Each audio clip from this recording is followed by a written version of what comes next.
এই মুহূর্তে আমরা আছি হরিণাকুণ্ডু দোয়েল চত্বরের কাছাকাছি। আজ আপনাদেরকে ঘুরিয়ে দেখাতে চলেছি হরিণাকুণ্ডু উপজেলা শহরের উপজেলা পরিষদ কার্যালয়টি। চলুন একসাথে ঘুরে দেখা যাক হরিণাকুণ্ডুর উপজেলা পরিষদ কার্যালয়টি এবং জেনে নেওয়া যাক উপজেলা পরিষদ কার্যালয় সম্পর্কিত বেশ কিছু তথ্য।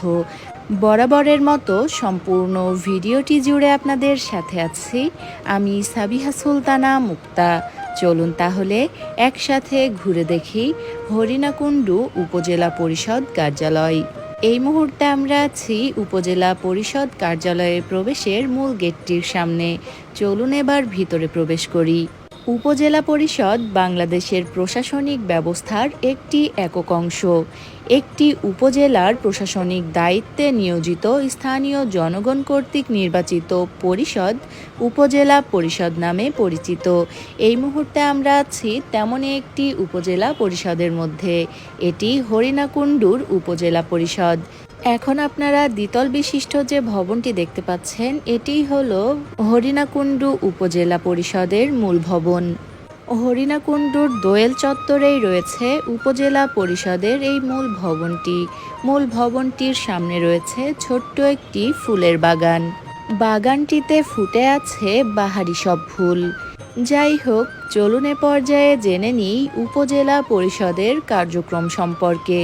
উপজেলা পর্যায়ের সমস্ত কার্যাবলীকে মূলত দুই ভাগে ভাগ করা যেতে পারে: সংরক্ষিত এবং হস্তান্তরিত। সংরক্ষিত দায়িত্বের মধ্যে আইন শৃঙ্খলা রক্ষা, দেওয়ানি ও ফৌজদারি বিচার, রাজস্ব প্রশাসন নিয়ন্ত্রণ, প্রয়োজনীয় দ্রব্যাদি সরবরাহ, খনন কার্য এবং খনিজ সম্পদের উন্নয়ন ইত্যাদির দায়িত্ব অন্যতম।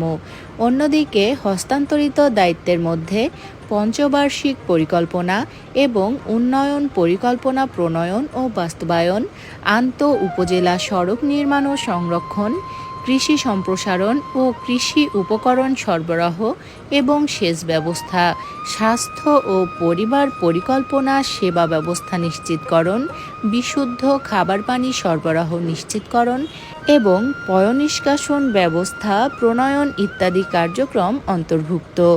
উপজেলা পরিষদ আমরা অনেকে চিনে থাকলেও উপজেলা পরিষদের কার্যাবলী সম্পর্কে আমরা অনেকেই অবগত না। আর এই যে উপজেলা পরিষদ, এই পরিষদ গঠন করা হয় 5 বছরের জন্য এবং সাধারণ জনগণ কর্তৃক ভোটের মাধ্যমে নির্বাচিত হয় উপজেলা পরিষদের বিভিন্ন কর্মকর্তাবৃন্দ। যাই হোক, আজ আপনাদেরকে ঘুরিয়ে দেখানোর চেষ্টা করলাম ঝিনাইদহ জেলার হরিণাকুণ্ডু উপজেলার উপজেলা পরিষদ কার্যালয়টি। আশা করি আজকের ভিডিওটি আপনাদের বেশ ভালো লেগেছে। আমাদের আজকের আয়োজন এ পর্যন্তই। আবারও ফিরে আসব নতুন কোনো ভিডিও নিয়ে। সে পর্যন্ত আমাদের সাথেই থাকবেন। এতক্ষণ যারা আমাদের ভিডিওটি দেখছিলেন সবাইকে অনেক ধন্যবাদ। ভালো থাকবেন, দোয়া রাখবেন। আল্লাহ হাফেজ।